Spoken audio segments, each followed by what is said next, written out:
Have you ever caught yourself thinking that you physically cannot stand empty conversations and meaningless social contacts? That you'd rather spend the weekend in total solitude, in your quiet room, than somewhere you must pretend? All the screens scream at you about mandatory connections, hundreds of friends, and needing to be the center of attention. And every time you decline a noisy party, you feel the pressure of society suggesting something is wrong with you. Society whispers, quote, _0 __. But what if I told you that's an absolute lie? Your desire to distance yourself from the crowd is not social anxiety or weakness. It's your powerful psychological hygiene. It's a lie detector built into your brain, showing hidden traits of people whose psyche simply evolved. We will prove that you are not broken, and your rejection of a superficial world is an act of deep self-respect. By the end of the video, you'll understand how to turn your high sensitivity into indestructible armor and your main weapon. We'll break this down using neurobiology. Your amygdala activates stronger, processing emotions on a completely different level. You scan reality at frequencies that the majority simply cannot catch, as your brain picks up all signals at once. Trait number 1, your brain processes 10 times more information, which is why a casual conversation exhausts you so quickly. You don't just listen to words. Your nervous system automatically analyzes microexpressions, body language, tone, and hidden motives. When someone smiles hiding envy or tells fake stories for social approval, you feel it almost physically. Your insight allows you to see lies before they are spoken, smelling fake behavior and manipulation from a mile away. For you, there are no mere acquaintances, because your mind demands real emotions, authenticity, and deep connections. Modern relationships are built on quick swipes and superficiality, but your internal radar refuses to play these empty games. Your narrow circle of friends doesn't mean you are unloved. It is the result of your extremely strict face control. You choose solitude not out of weakness, but out of total self-respect, because any falsehood feels like a personal betrayal. The second trait destroys society's main myth, that staying home means missing out on life and being an absolute loser.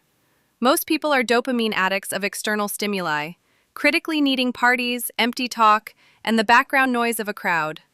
But your brain generates meaning and dopamine from within, and your prefrontal cortex works more actively, creating deep ideas in silence.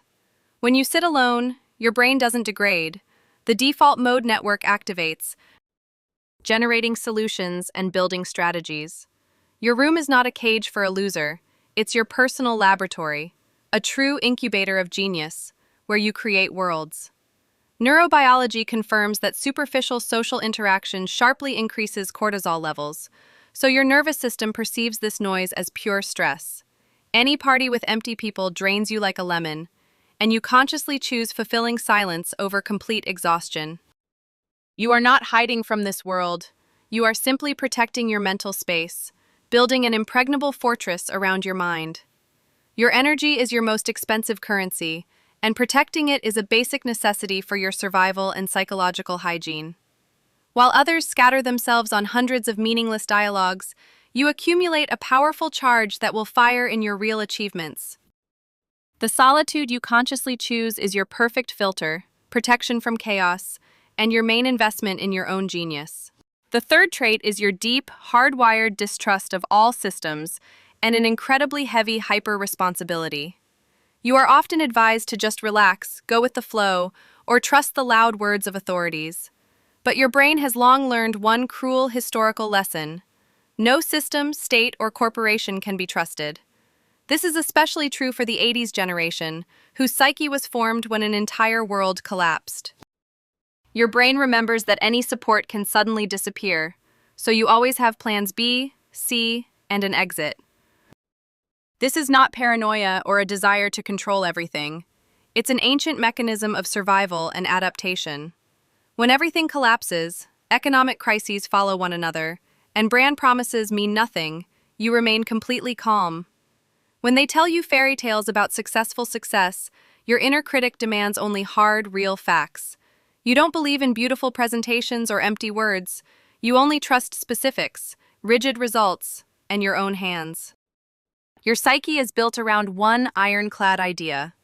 If I don't do it myself, no one else will. You are used to taking responsibility and carrying it silently, because in your worldview, help simply does not exist. Your rigid pragmatism prioritizes survival over abstract ideals. You build your reality brick by brick, entirely on your own. This emotional autonomy makes you frighteningly invulnerable. While others panic and look for a savior, you just take action. Your total distrust is not cold cynicism, it's realism forged in the fire of knowing you only have yourself. The fourth trait is that you are completely unafraid of the dark, pain, and prolonged emotional processing. The modern world is obsessed with toxic positivity. Think only good thoughts, smile, and let all your problems go. But you know this is a plastic lie. You can bravely look straight into the terrifying existential abyss. According to Carl Jung, you have integrated your shadow. You perfectly know your fears, weaknesses, and internal demons. Instead of hiding your pain behind a perfect mask of social acceptability, you honestly acknowledge their existence. Most people spend their lives running from their pain and fear, but you live with it every single day. With your heightened sense of justice, when someone acts cruelly, it gets stuck in you like a deep splinter. You cannot simply close your eyes to lies, because your brain automatically evaluates everything through the prism of ethics. Yes, sometimes you get stuck in rumination mode, replaying past dialogues, conflicts, and your own mistakes for weeks. Criticism hurts you much more than others because you put your absolute whole self into every action you take. For you, another's remark is not just an opinion, it's a blow to your inner value requiring deep analysis. But this long, agonizing processing is exactly what makes you wise. You melt any pain into pure experience. Your effective empathy allows you to literally feel others' pain in your body. You absorb emotions like a sponge. That is why people come to you when their glossy lives collapse. They know you will withstand this depth. You won't throw around cheap platitudes. You will truly understand their pain on the deepest, most soulful level. This incredible ability to withstand the heaviest emotions and process chaos makes you a genuinely, frighteningly sincere person. The fifth and most important trait is your ability to turn loneliness into a brilliant strategy and fortress. Society tries to manipulate you through the fear of isolation, suggesting that without constant communication, you're a loser. But you have broken this trap, and you no longer need anyone to constantly validate your worth from outside. Your self-esteem is built entirely from within, on your rigid principles, real achievements, and unshakable deep internal integrity. While others look for cheap thrills on the outside, you build entire universes inside your mind, creating meaning in silence. Your closeness and analytical mind are not a reason to lock yourself in a bunker like an offended genius. Your superpower is fully revealed when you start using your home and your solitude as a personal command post. You step into this noisy, chaotic world not as a victim of circumstances, but as a strategist and reality architect.